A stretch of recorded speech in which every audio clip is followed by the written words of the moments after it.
अस्सलाम वालेकुम नाज़रीन। प्रोग्राम स्पेशल टॉक में आऊं जो मेज़बान फ़याज़ कुरैशी। नाज़रीन, अॼु सिंध असेंबली जी जेका पार्लिमानी कमेटी जेको आला पार्लिमानी फोरम है जेको स्पीकर अवीस कादिर शाह जी सदारत हेठि जेको थींदड़ इजलास में जोड़ियो वियो हो ऐं संदनी सदारत में हिकिड़ो तालीम खाते जी जेका मुतलिक़ हवाले सां कमेटी जोड़ी वई। इन कमेटी में तालीम खाते में जेके भर्तियूं या ख़ासि तौर ते अदालती मामला ऐं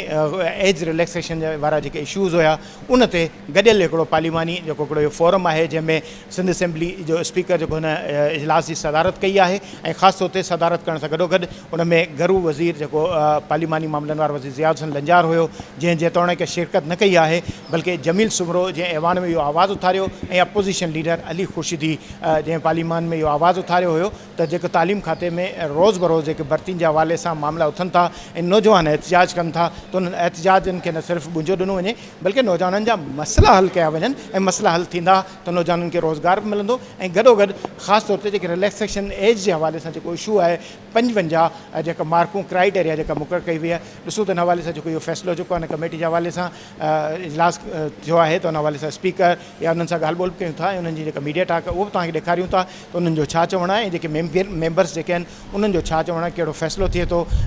जेके लॻभॻि जेको अर्ली चाइल्ड जेका एजुकेशन आहे टीचर्स उन हवाले सां ऐं जूनियर साइंस टीचर या जूनियर एजुकेशन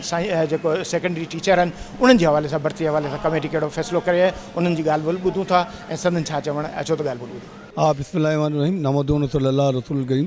पहले तो अपने सिंध के नौजवानों को खारिज तहसीन पेश करता हूँ कि जिन्होंने 2 साल से एहतजाजी धरना दिया हुआ है, जिसकी वजह से तमाम अच्छा इसकी सबसे पहले आवाज़ भी अल्लाह का शुक्र है मैंने उठाई थी। तो इंशाअल्लाह ताला आज कोशिश करेंगे कि सिंध के जो बच्चे हैं, जो नौजवान हैं, जो बेरोज़गारी की जानिब जा रहे हैं, उनको बचाया जाए और कोशिश करेंगे कि आज जो नए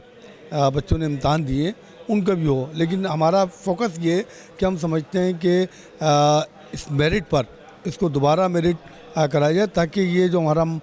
मसला है हमारे बच्चों के मुस्तक़बिल से ताल्लुक़ रखता है। तो इंशाअल्लाह ताला हम ये जो फैसला करेंगे इंसानी हकूक़ की बुनियाद पर और ख़ास तौर पर सिंध के लिए, सिंध के बच्चों के लिए। नहीं इजलास तो होगा, ऐसा वो बाद में हो जाता है क्योंकि इतना बड़ा इशू नहीं, एक ही एजेंडा है, वो 10 मिनट में हल हो जाएगा इंशाअल्लाह। देखिए, इसके अंदर आपको याद होगा मैंने सबसे पहले जो बजट स्पीच हुई थी लास्ट ईयर, ये भी टाइम इनका ख़त्म हो गया था, तो मैंने फ्लोर पे खड़े होकर बात की थी। उस दिन सीएम साहब भी यहाँ मौजूद थे और उन्होंने फिर इसको डेट को एक्सटेंड किया था, ये जून तक चले गए थे, दिसंबर तक चले गए थे। अब इसका एक तो ये कि गवर्नमेंट की ये प्लानिंग ही गलत थी, किसी भी अपॉइंटमेंट का ये तरीक़ाकार ही गलत है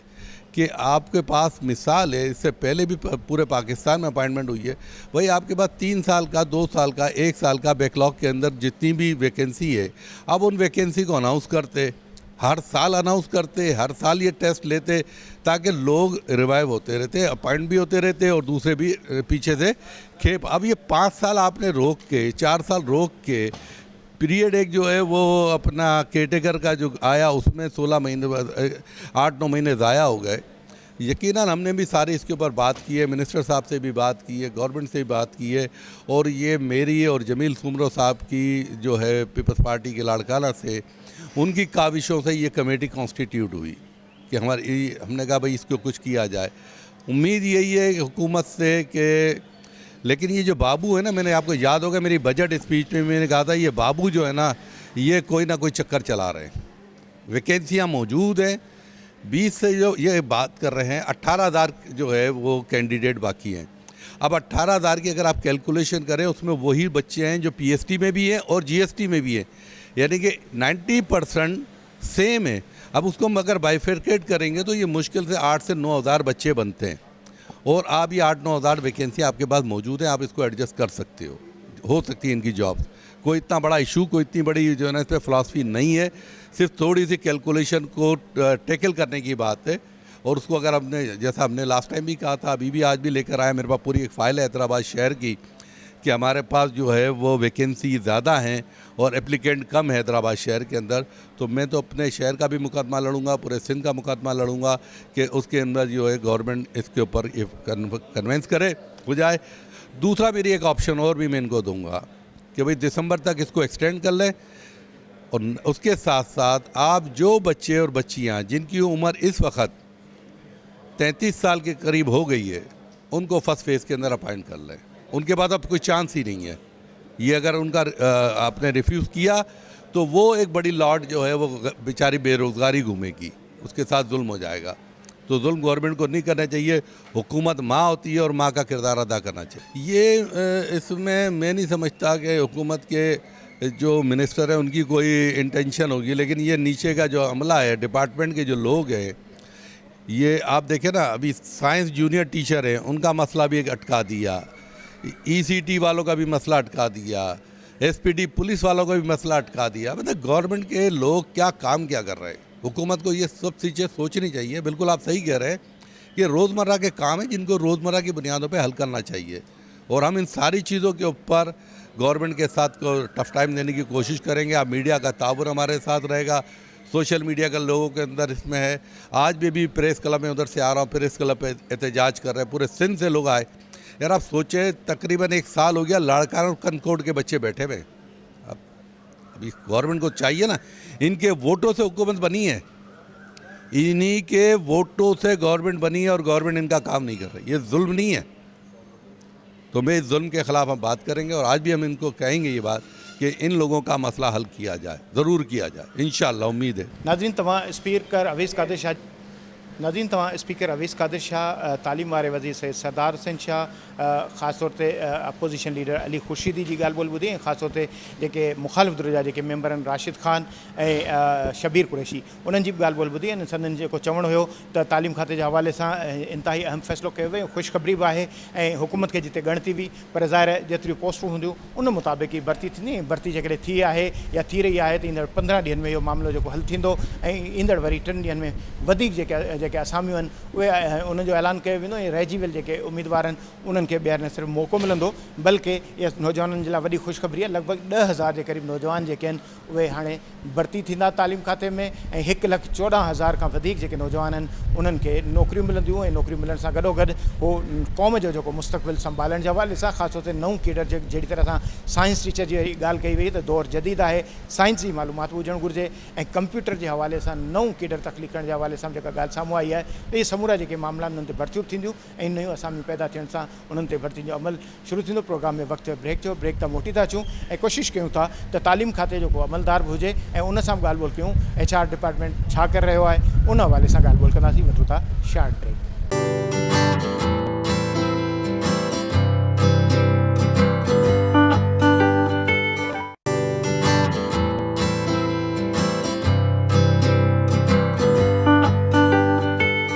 वेलकम बैक। जहिड़ी तरह सां ॻाल्हि ॿोल हली थिए, सिंध असेंबली जी जेका पार्लिमानी कमेटी हुई उन हवाले सां जिते स्पीकर ब्रीफिंग ॾिनी आहे, उते असां सां गॾु डायरेक्टर HR किशोर कुमार साहब मौजूदु आहिनि। उन्हनि खां पुछंदासीं त अॼु जेका मीटिंग हुई उन में कहिड़ी एजेंडा हुई, उन में कहिड़ा कहिड़ा जेके इशूज़ जेका हुआ उन्हनि ते बहस थियो ऐं फ़ैसिलो थियो। जहिड़ी तरह सां ॿुधायो स्पीकर साहब त 1174 जे क़रीब जेको ECT ऐं अहिड़ी तरह सां JST जूनियर साइंस टीचर जेके आहिनि, जेको नओं कीडर क्रिएट कयो वियो आहे, त उनजी जेका भर्ती आहे उन ते जेको फ़ैसिलो कयो वियो त उन समूरनि नौजवाननि खे भर्ती कयो वेंदो। महिरबानी किशोर साहब, छा अॼु जी मीटिंग में एजेंडा में हुयो बहस मामिलो, ऐं नौजवाननि जे हवाले सां कहिड़ी ख़ुशख़बरी आहे? अदा अस्सलाम वालेकुम। अदा ॾिसो, कमेटी जो डिसीशन हो, कमेटी पंहिंजा डिसीशंस ऑनरेबल स्पीकर साहब ऐं मिनिस्टर साहब ऐं अपोज़िशन लीडर सभिनी प्रेस खे ब्रीफिंग ॾेई छॾी आहे। मुंहिंजो मुनासिबु कोन थो लॻे वधीक ॻाल्हाइण, पर सिर्फ़ु जेको हाणे मक़सदु तफ़सीली हुजे, जेके ऑनरेबल कमेटी जा जेके फ़ैसिला आहिनि, 3 फ़ैसिला जेको एजेंडा में मिलिया आहिनि, असां उन 3 ते अमल कंदासीं इंशाअल्लाह। पहिरियों फ़ैसिलो इहो हो त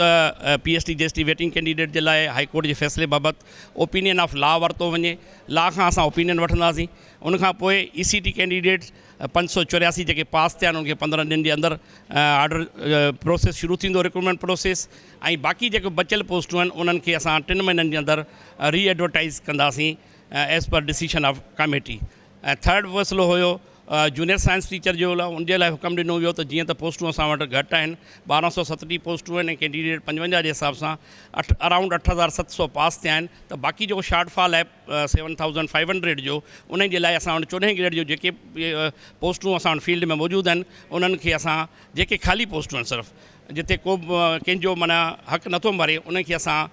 कन्वर्ट कराए रीडेज़िनेट कराए इन साइंस टीचर सभिनी खे अकोमोडेट कंदासीं ऐं सभिनी खे असांखे ज़रूरत पए शदीद साइंस टीचिंग उस्ताद जी, इन जे करे असां साइंस टीचर सभिनी खे खणंदासीं। किशोर साहब हिकिड़ी ज़ाहिर कमेटी ॾाढा सुठा फ़ैसिला कया आहिनि, ॿिए पासे नौजवान जिन जी उमिरि जेका आहे उहा वधंदी थी पई वञे। मिसाल जे तौर ते डिसंबर खां पोइ नओं साल शुरू जीअं थी वेंदो त उन खां पोइ जेके नौजवान उन्हनि जी उमिरि जो साल घटिजी वेंदो, त उन हवाले सां को कमेटी में को मामिलो बहस हेठि आयो आहे त घटि में घटि उन्हनि जे हवाले सां को अहिड़ो फ़ैसिलो कजे, या घटि में घटि अहिड़ो फ़ैसिलो कजे जो हर साल अहिड़े क़िस्म जा टेस्ट कराए वञनि जीअं उहे नवां नौजवान जेके भर्ती थींदा वञनि त पोयां जेके रहंदड़ जेके उन जी जॻह वलारी। अदा इहो त कमेटी जो माना मैंडेट आहे, मुंहिंजो मैंडेट न आहे, पर हुननि एज ते कंहिं मेंबर ऑनरेबल मेंबर ज़रूरु क्वेश्चन कयो हो, पर सुप्रीम कोर्ट जो डिसीशन हुजण जे करे उनखे केर बि रूल आउट नथो करे सघे। इन करे कमेटी इन फ़ैसिले इनखे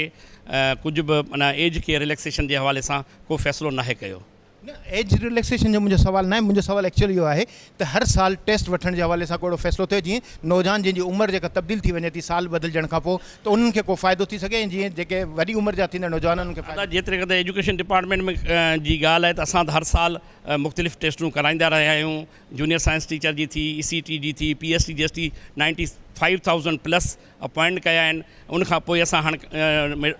जीअं ऑनरेबल मिनिस्टर साहिबु चयो त असां कंप्यूटर